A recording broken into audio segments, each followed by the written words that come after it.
Belum jeda tadi Bang Suat sudah menceritakan secara detail bagaimana timeline-nya, termasuk kronologinya, sehingga kemudian mengatakan ada privilege, ada keistimewaan yang diberikan oleh KPU kepada pasangan 02, terutama juga terkait dengan pendaftaran Gibran Rakabuming Raka sebagai bakal calon wakil presiden pada saat itu. Sudah ada sanggahan juga dari Bang Frits, tapi sebelum Bang Suhat bisa memberikan pandangannya ataupun juga jawabannya dari Pak Sirapayuna, apakah juga kemudian ada concern mengenai hal ini juga yang disampaikan mengenai urgensi untuk bisa melaksanakan putusan MK pada saat itu. Silakan Pak Sira.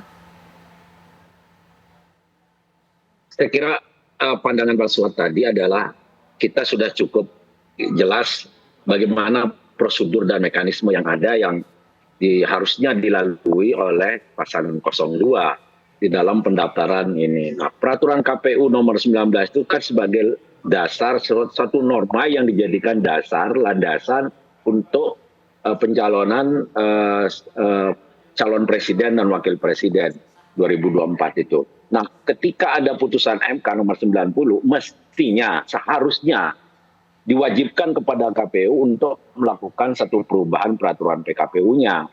Sehingga ada reasoning yang kuat, dasar dan landasan yang kuat, bahwa calon itu setelah ada putusan, maka proses pendaftarannya itu harus didasari oleh sebuah peraturan perubahan yang baru. Tapi ini kan tidak. Nah, itu menjadi satu persoalan yang sangat serius saya kira ini.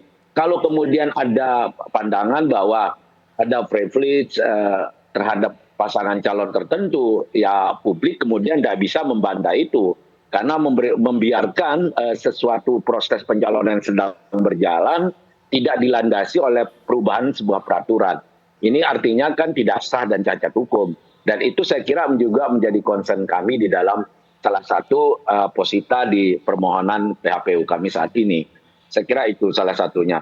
Lalu yang sisi yang lain juga kan apa yang dikemukakan oleh teman-teman di 01 adalah tidak lebih sama dengan apa yang kami kemukakan. Baik itu secara fakta-fakta yang kami nilai, kami pandang sebagai sebuah bentuk pelanggaran dan kecurangan pemilu yang terjadi pada 2024 ini. Nah, kalau KPU kemudian melandasi argumentasinya didasari oleh sebuah norma yang ada di dalam aturan KPU, Undang-Undang nomor 7 tentang pemilu, kemudian peraturan KPU, itu kan norma yang biasa yang kita dengar. Saya dari 2014, 2019 sudah bertarung di dalam MK ya terkait dengan ini permohonan PHPU presiden dan wakil presiden. Norma itu selalu dikemukakan oleh KPU.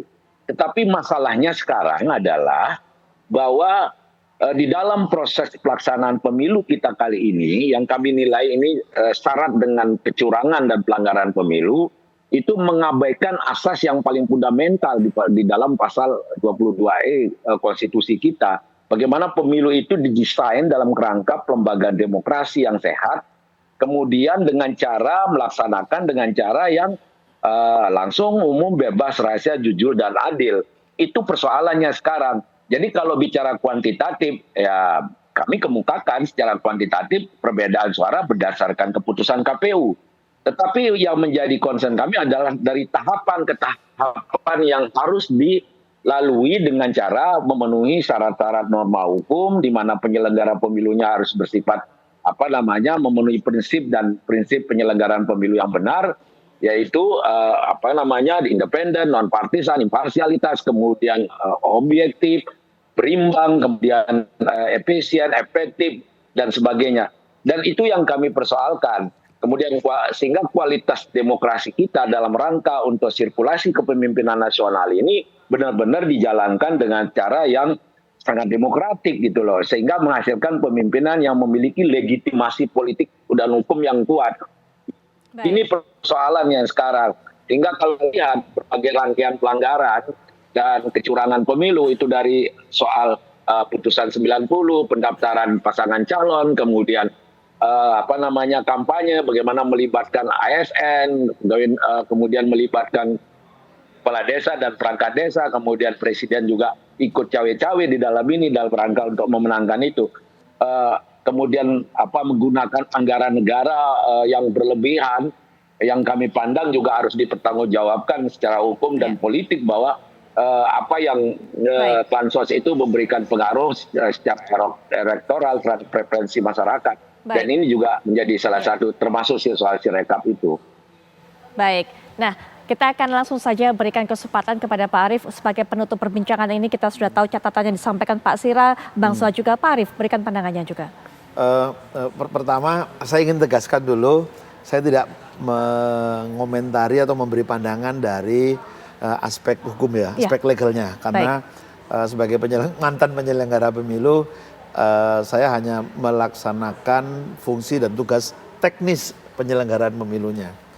Nah, praktek yang pernah terjadi selama proses penyelenggaraan pemilu, kebetulan di 2014-2019 kami pernah mengalami hal yang kurang lebih sama seperti ini. Keluar putusan Mahkamah Konstitusi di tengah-tengah pelaksanaan tahapan pemilu. Nah, biasanya memang putusan Mahkamah Konstitusi itu langsung dieksekusi. Artinya walaupun judicial review itu terkait dengan pasal di dalam undang-undang, tetapi kita tidak menunggu adanya revisi undang-undang. Ya, jadi langsung kita laksanakan.